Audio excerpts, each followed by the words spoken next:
Jennifer, could you introduce yourself, please? I'm Jennifer Bowen, and I was the first person to work for Derek when he set up as a freelance. Can you tell me how you came to be Derek's first apprentice? And can you give me some sort of timescale? Oh, well, I was at school, desperate to leave, and my sister, who was a journalist on the Hereford Times, came to the school for some reason, I can't remember, with Derek, and they were doing something, and I met him, and I think I probably told him that I didn't like school, and then one day I got the message to say, would I like to work for him? So I said yes. My parents had given me up, I suppose. So I went to work for him. And in his Broad Street office right at the top of the building, which was pretty derelict at that time, and I was his first dog's body, I suppose. So what did you do? What did he teach you? Had you picked up a camera before? Not really. I suddenly decided that the best thing in the world to be would be a photographer, and I wanted to learn about it. And he just showed me the camera and how it worked and told me to go out and take some pictures. That was and that's what I did. At that time, there was a feature in the Hereford Times called Hidden in Hereford. So for quite a long time, I wandered around Hereford taking pictures of things, and learned how to use the darkroom and everything else. And that's what I did for a couple of years, I suppose. But what was the teaching? What was his teaching method? Was there any? How did you learn to take a photograph? You know, the mechanics and the stuff. Well, I don't know that he had a teaching method. He used to, as long as it was in focus, and he, I can't remember. I think he would occasionally praise me and say that I'd taken good pictures. I don't think he ever told me that there's a lot, because they were pretty basic pictures that I was taking for the Hereford Times and odd things. And then there were the big stories where the Fleet Street people came down, and that was always very exciting. And sending pictures down the line and rushing to the station to send things off. What was it? God, I've forgotten what it was. By Red Star, that's it. And that was life.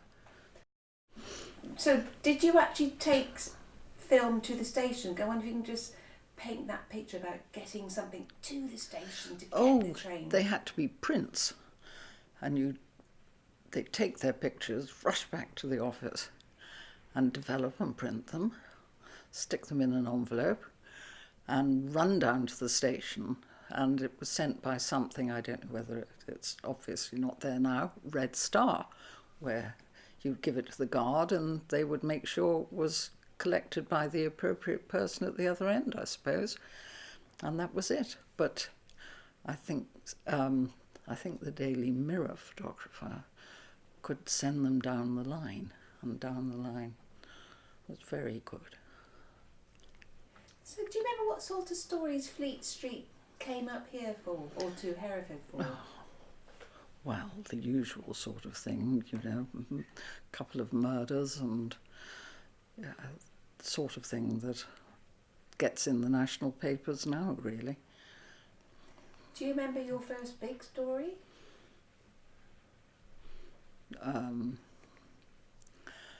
Well, it was a murder of a little boy, which was a bit sad. I think that was the worst one. But generally, I didn't do that, you see, because I just did football matches if Derek didn't want to go, and all the usual darts teams and cricket clubs and, you know, things that are in the papers now, really. Was it that there was one occasion you had to go door knocking, that you really didn't want to do it? Was it the murder of the little boy? And Derek said you have to go and knock on. Oh yes, and I had to sit outside the door. Could you because Rick's going to cut me out completely. Yes. I wonder if in your answers you could maybe put the question. So on one occasion, the murder of the boy, Yes, well, on that occasion, when there were a lot of photographers there, I had to try and get some pictures of the child. And obviously the family didn't want to know. But because I was the only girl, I suppose, and they did let me in eventually. And so I was successful, and I felt pleased about being successful, but you know, that was difficult. And no, it was quite a mundane life, really. I didn't do anything very much. So this is the mid to late 50s, when you're going to these darts matches and football matches, and you're a female photographer. Could you paint that picture a little bit? What was it like, you know, going into these very male environments? Well, it was fine. In my memory, I mean, it might be faulty, nobody ever I wasn't discriminated against. I think sometimes, later on, I did meet one journalist who was, but I was just accepted, and they were good, you know, and when they were pushing and shoving to try and get a picture, they would let me in the front because I was a girl. So it had its advantages, and that was it. Did you ever encounter other female photographers in the scrum? No, I never met another female photographer. In the whole, all the time I was doing press photography, which wasn't that long, because, no. Tell us about the studio at Broad Street. Sorry, where it was, and did you have people dropping in and out? Was it just? Oh yes, it was quite busy. People came to see him, and he had a studio, and he photographed people sometimes, and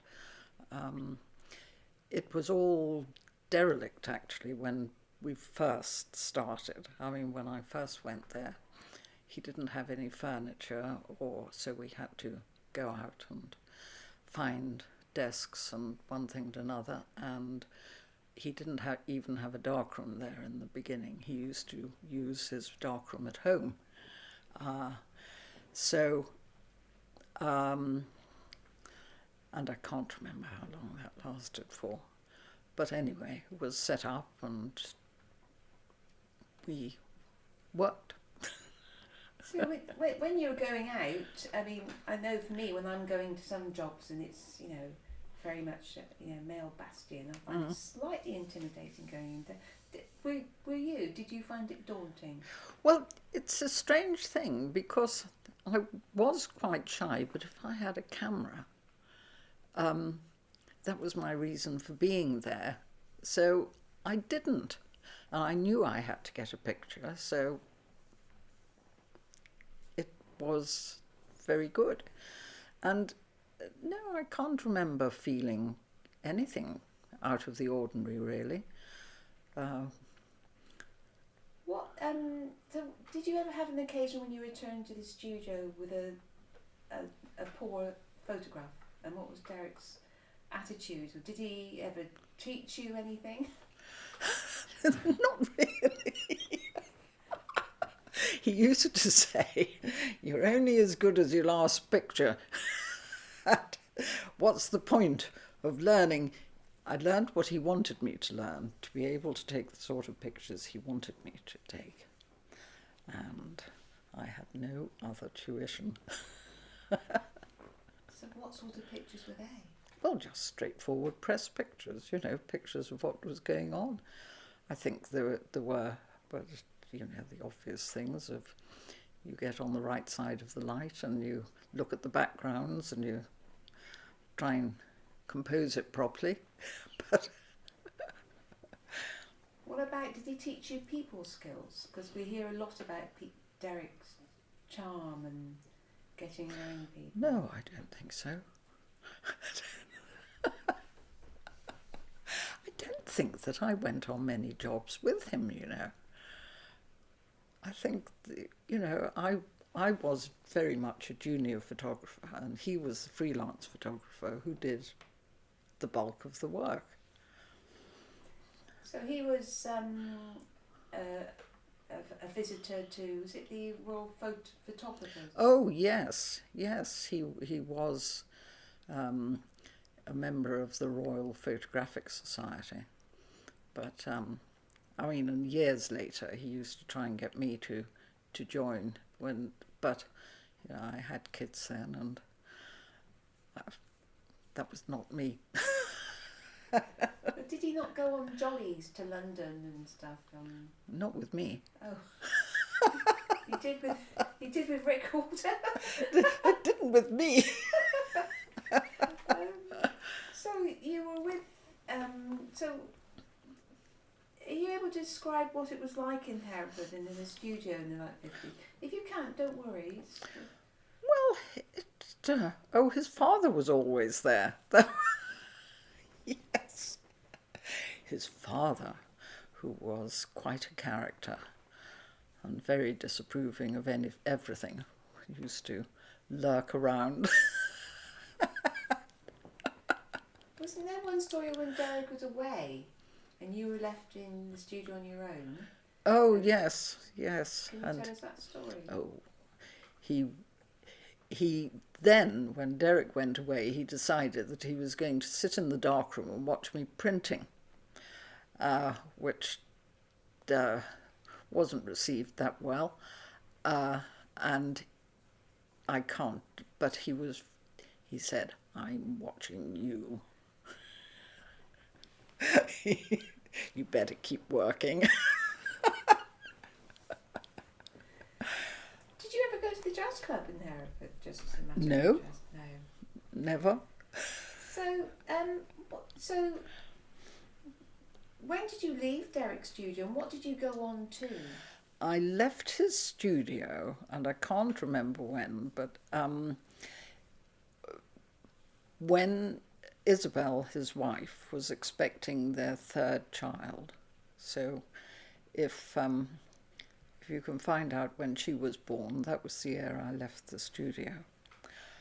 And I went to work in Merthyr. I had the choice between working in Merthyr or Gloucester, but I was offered a really nice car in Merthyr and a bit more money, I think. So I went to work in Merthyr, and I set up a darkroom there because they had an old plate camera, and I introduced them to film.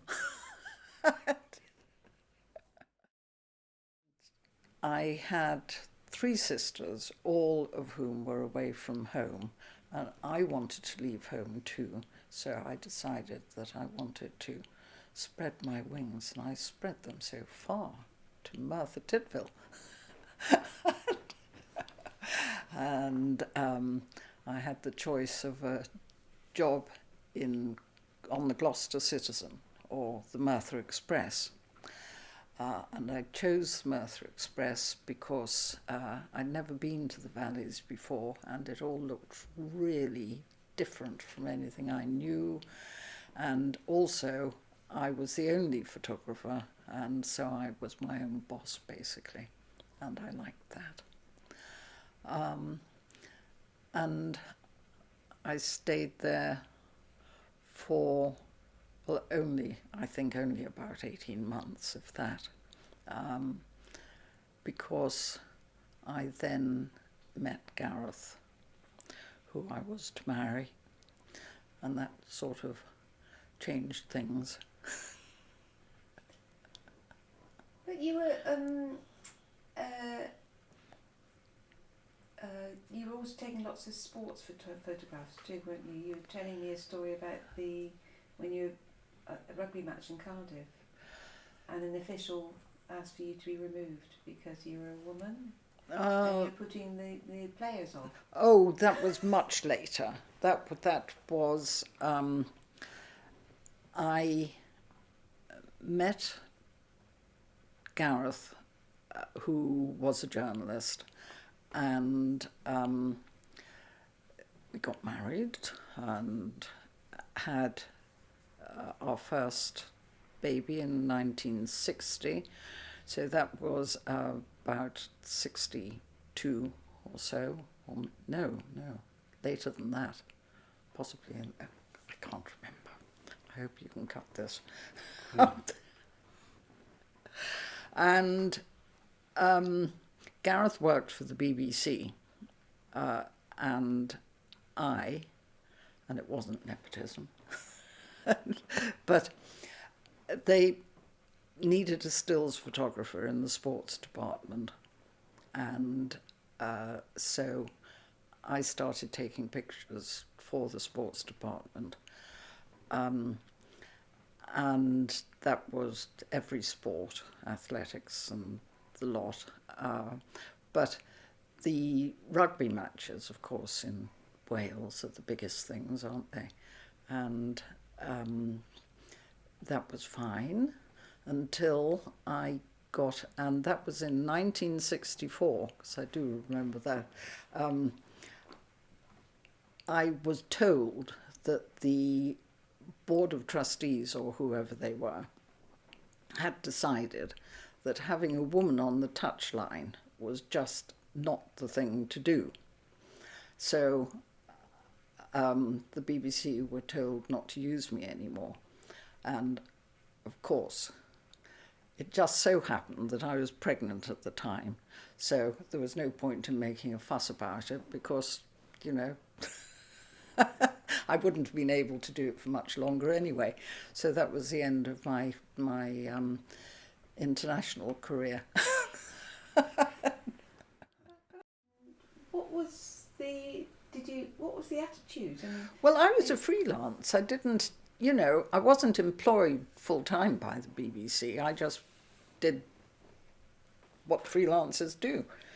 And no, there weren't any other women that I knew. There might have been. And I don't know, it didn't enter my head, actually. I just did it. Have you never experienced any surprise that there was a woman turning up to take a photograph of this rugby match?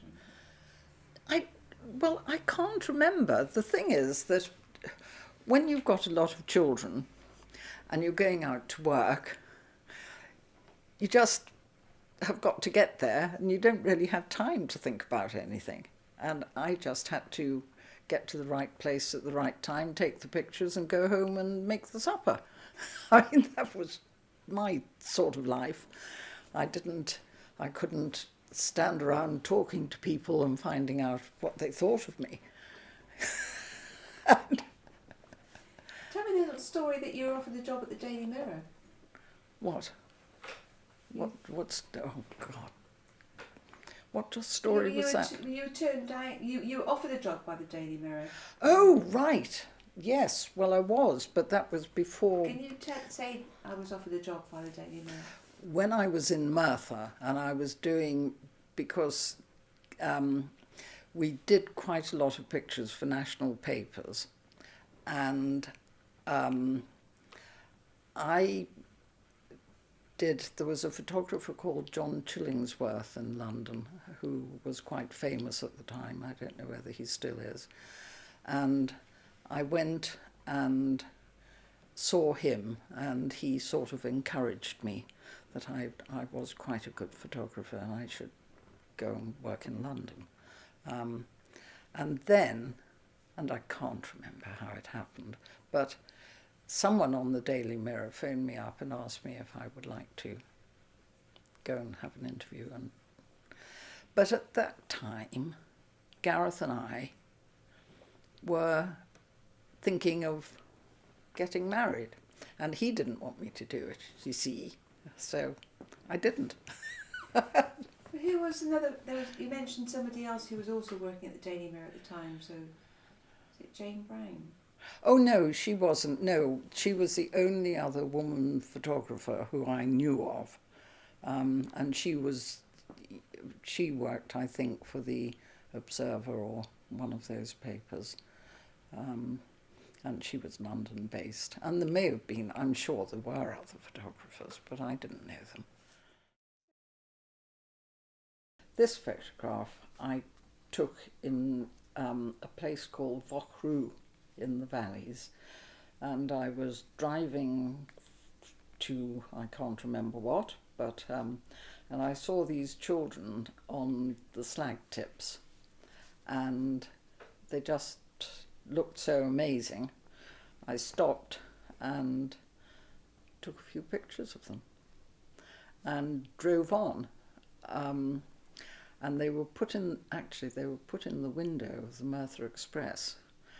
I didn't know who they were, and I was hauled to the editor's office because social services had been in and demanded that we said where they were.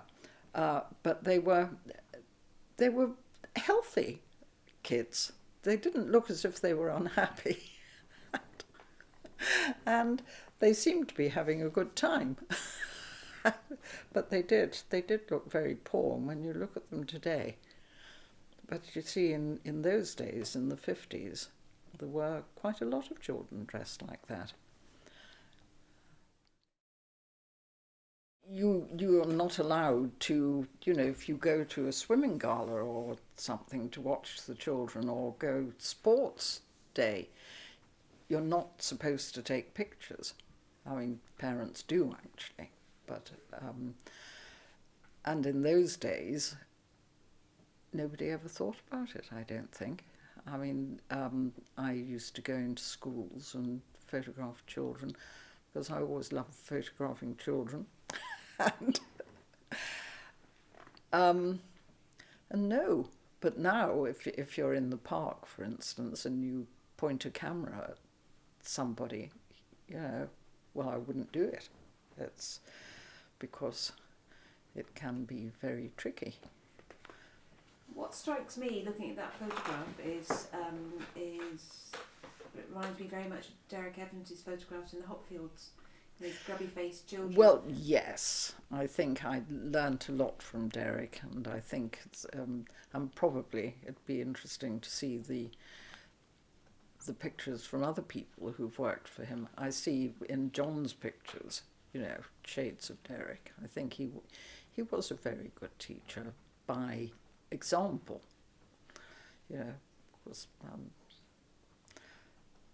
But the technicalities of photography I probably could have done with a bit more. But I don't know that he was a technical photographer, actually.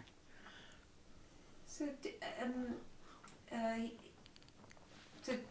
I'm just trying to get a sense. So, was it lesson learned from Derek's and his studio, or was it lesson from being a news photographer on the Merthyr Express, that you're on the way to a job and you see an opportunity, say with these children Is that something you learned from Derek? Well, I think it's just sort of instinct, isn't it?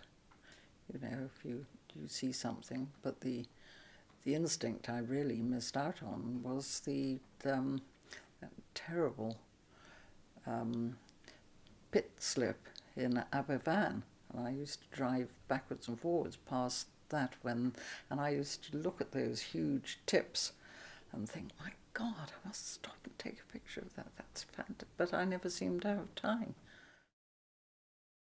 If you could sort of just say how that initial experience in the studio informed the rest of your career as such. Well, yes, I could say that. Yeah. But and then mention Derek's name. Then after my fifth child, when I felt I'd been in maternity hospitals so often, and I'd taken a camera in, and people had asked me to take pictures of their babies, I suddenly had this brilliant idea that maybe that might be something I could do. And my brother-in-law, actually, who was a doctor in Sussex, had heard that there was, I don't know whether they were in Britain or in America, but they'd started photographing babies. So that was my career then. We made stands and had photographers in the hospitals photographing all the newborn babies. And that was before the digitalization of cameras. And apart from that, I have done, I was a jobbing photographer, basically. I did some commercial work, progress pictures at BP when they were building it in Port Talbot, and anything. Until eventually I started taking pictures here, and I had a studio in the sitting room of anyone who wanted their pictures taken, and that was something I always swore I would never do, but I did. And that was that. Yeah, that sounds good. And the link back to yes, and Derek, and I suppose that I never thought of doing anything else other than photography, and I suppose I always dreamt that one day I would go off and take these iconic pictures, and maybe still. But Derek's tuition in the beginning did certainly inform what I did, and I think that most photographers learn by looking, don't they? Just one final question, if I may, Jennifer. Yes. It's just that, so Derek archive is in the records office. Yes. He kept everything. Absolutely. He kept everything. So what do you think, this is an evaluation question really, but the value behind a project like this, bringing his archive out of the records office and being made accessible, and then the work of yours and John's and Keith's, well, I'm recording people's stories. Yes. Oh, I think that is wonderful, and I wish that it had been something which was thought of as valuable back in the 50s and 60s. And I suppose some people did. Some people did record that. And it certainly is, it's very interesting to people who it brings history alive, really. To look at old pictures and think, God, did they really dress like that, or whatever.